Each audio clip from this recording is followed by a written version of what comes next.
اعوذ باللہ من الشیطان الرجیم بسم اللہ الرحمن الرحیم فلا يحزنك قولهم انا نعلم ما يسرون وما يعلنون۔ چنانچہ ان کی باتیں آپ کو غمزدہ نہ کریں، یقیناً ہم جانتے ہیں جو کچھ وہ چھپاتے ہیں اور جو کچھ وہ ظاہر کرتے ہیں۔ سورہ یاسین آیا 76۔ فلا يحزنك قولهم، چنانچہ ان کی باتیں آپ کو غمزدہ نہ کریں۔ رب العزت نے نبی صلی اللہ علیہ وسلم کو تسلی دیتے ہوئے فرمایا کہ آپ صلی اللہ علیہ وآلہ وسلم کا دل ان کے غم میں مشغول نہ ہو کہ آپ صلی اللہ علیہ وآلہ وسلم رسول نہیں ہیں، اور یہ کہ آپ صلی اللہ علیہ وسلم شاعر، جادوگر، کاہن وغیرہ ہیں۔ انا نعلم ما یسرون وما یعلنون، یقیناً ہم جانتے ہیں جو کچھ وہ چھپاتے ہیں، جو کچھ وہ ظاہر کرتے ہیں۔ اللہ تعالیٰ ان کے ظاہری باطنی حالات کا پوری طرح سے علم رکھتا ہے۔ جب قیامت آئے گی اور حساب کتاب ہوگا تو ہم انہیں ان کے کاموں کی سزا دیں گے۔ آپ صلی اللہ علیہ وسلم ان کی باتوں پر، ان کے حسد، تکبر، اناد پر غم نہ کریں۔ ان کی باتیں آپ صلی اللہ علیہ وسلم کو نقصان نہیں پہنچا سکتی۔ اللہ سبحانہ تعالیٰ نے فرمایا کہ آپ صلی اللہ علیہ وسلم کو ان کی باتیں غم میں مبتلا نہ کریں۔ ان کی کھلی اور چھپی باتوں کو اللہ جانتا ہے، وہ ان سے حساب لے گا۔ اولم یر الانسان انا خلقناہ من نطفۃ فاذا هو خصیم مبین، اور کیا انسان نے دیکھا نہیں، یقیناً ہم نے اسے نطفے سے پیدا کیا، اچانک وہ کھلم کھلا جھگڑا کرنے والا ہے۔ سورہ یاسین آیا 77۔ اولم یر الانسان، اور کیا انسان نے دیکھا نہیں، کیا زندگی بعد موت کا انکار کرنے والا اور اس میں شک کرنے والا انسان غور نہیں کرتا، اسے یقین حاصل ہو۔ انا خلقناہ من نطفۃ، کہ یقیناً ہم نے اسے نطفے سے پیدا کیا، یعنی ہم نے انسان کی تخلیق کی ابتدا نطفے سے کی۔ اپنی پیدائش سے موت کے بعد کی زندگی پر استدلال کیوں نہیں کرتے؟ اللہ تعالیٰ نے انسان کو کسی نمونے کے بغیر ایک حقیر پانی کی بوند سے پیدا کیا، کون اس کی قدرت پر انگلی اٹھا سکتا ہے؟ فَإِذَا هُوَ خَصِیمٌ مُبِین، تو اچانک وہ کھلم کھلا جھگڑا کرنے والا ہے، تو یکایک وہ سری جھگڑالو بن بیٹھتا ہے۔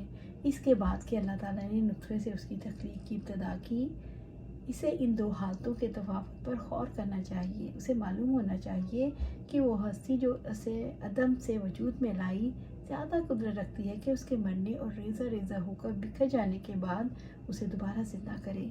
ایک دن نبی صلی اللہ علیہ وسلم نے ہتھیلی پر تھوک کر اس پر انگلی رکھ کر فرمایا، اللہ نے فرمایا کہ اے انسان، تو مجھے کہاں ہرا سکتا ہے؟ میں نے تجھے اس جیسے مادے سے پیدا کیا، یہاں تک کہ جب میں نے تجھے ٹھیک ٹھاک کر دیا اور درست اور برابر کر دیا تو لباس پہن کر اترا کر چلنے لگا، اور تو نے مال جوڑنا شروع کر دیا اور حقداروں کی حق تلفی کرنے لگا۔ پھر جب تیرے حلق میں سانس آ کر اٹک گئی تو اب تو نے صدقے کی خواہش کی، اب صدقے کا وقت کہاں؟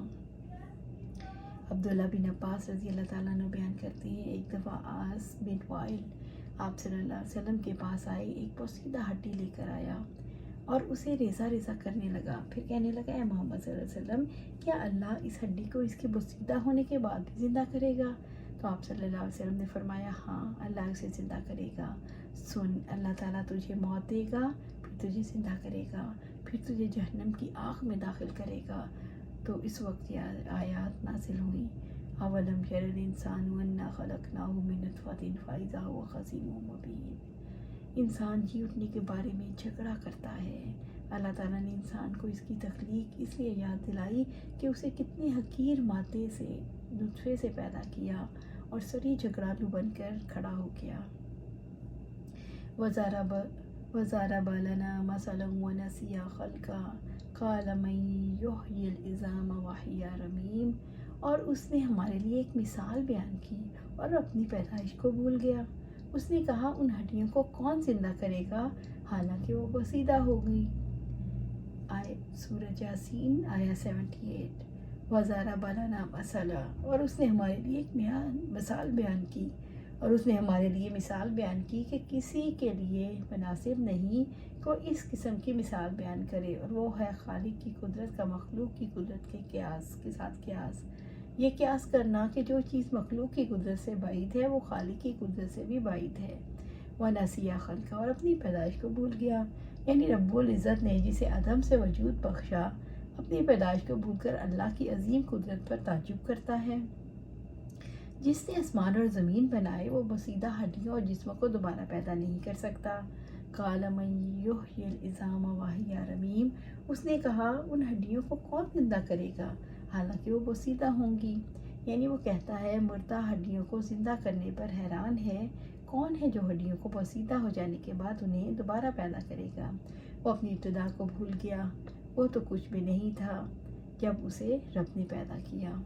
मिसालें बयान करने से मुराद है जब हम मरकर मट्टी और हड्डियाँ हो जाएंगे तो क्या नए सिरे से पैदा किए जाएंगे।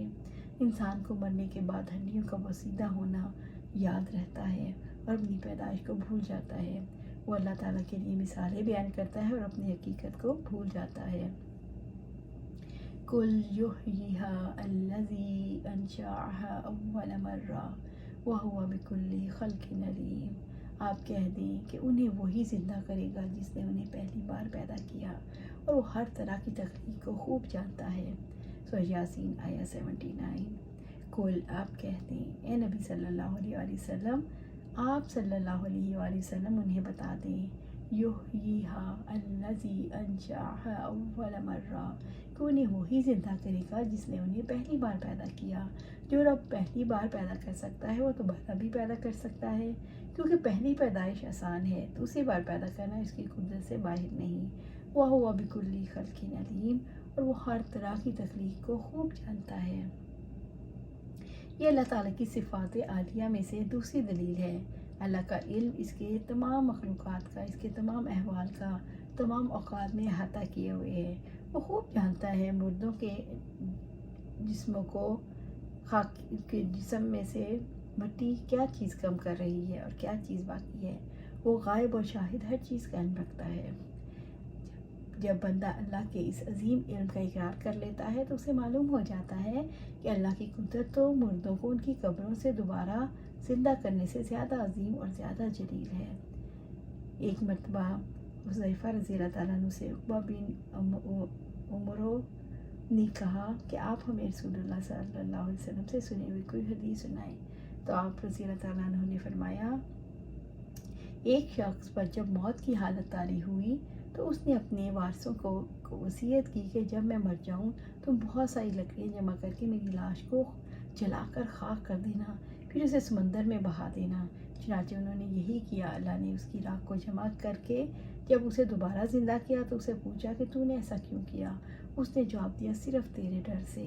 अल्लाह ने उसे बख्श दिया। आप सल्लल्लाहु अलैहि वसल्लम से कहा गया कि आप उन्हें बता दें कि उन्हें वही ज़िंदा करेगा जिसने पहली मरतबा पैदा किया। जिसने अपने इंसान को हकीम नुस्खे से पैदा किया वो इंसान को दोबारा पैदा करने पर कादिर है। यकीनन वो तख्लीक का हर काम जानता है। अल्लज़ी जअल लकुम मिनश शजरिल अख़ज़री नारा फ़इज़ा अंतुम मिन्हु तूक़िदून, जिसने तुम्हारे लिए सरसब्ज़ दरख्त से आग पैदा कर दी फिर अचानक तुम उससे आग जलाते हो। सूरह यासीन आया 80। अल्लज़ी जअल लकुम मिनश शजरिल अख़ज़री नारा, जिसने तुम्हारे लिए सरसब्ज़ दरख्त से आग पैदा कर दी। यानी कुदरत वाले अल्लाह ने पानी से दरख्त पैदा कर दिया और उन्हें सरसब्ज़ और शादाब और बारावर बनाया, फिर खुश कर दिया जिनकी लकड़ियों से तुम आग जलाते हो। भला कहाँ तो सरसब्ज़ तर और हरी भरी टहनियाँ और कहाँ ये आग की गर्मों खुश्क चिंगारियाँ। अल्लाह हर चीज़ पर कादिर है। सच है अल्लाह के लिए कोई चीज़ भारी नहीं, वो जो चाहे करते, हर चीज़ पर कादिर है। खुश्क को तर और तर को खुश्क बनाने पर भी, और मुर्दा को ज़िंदा और ज़िंदा को मुर्दा करने पर। इसके इरादे में कोई हायल नहीं हो सकता। जो इस मुर्दा दरख्त से आग पैदा कर सकता है वो ज़िंदगी बाद मौत पर कादिर है। ये तीसरी दलील है। इब्न अब्बास रज़ी अल्लाह तआला ने फरमाया, दो किस्म के दरख्त हैं, एक को मर्क कहा जाता है और दूसरे को अफ़ार। दोनों दरख्तों की मसवाक की दोहरी शाखें इतनी हरी कि उनसे पानी टपकता हो काट ली जाएं, फिर मुर्ग को गुफ़रान अफ़ार से रगड़ा जाए तो उससे आग निकलती है। अल्लाह ताला ने आम मुशाहिदे का मामला इंसान के सामने रखा कि कैसे दरख्त सरसब्ज़ होता है लेकिन ईंधन का ख़जाना होता है। वो सूरज की तापकारी से तबई हरारत पैदा करता है, हालांकि पानी के रस से भरा होता है। اس درخت سے آگ کیسے پیدا ہوتی ہے؟ جو لوگ پانی سے بھرے ہوئے درخت سے آگ پیدا کر سکتا ہے تو انسانوں کو دوبارہ پیدا نہیں کر سکتا۔ اللہ سبحانہ تعالیٰ سے دعا ہے کہ ہمیں قرآن و سنت پر عمل کرنے کی توفیق دے اور اس پر جمع دے۔ آمین یا رب العالمین۔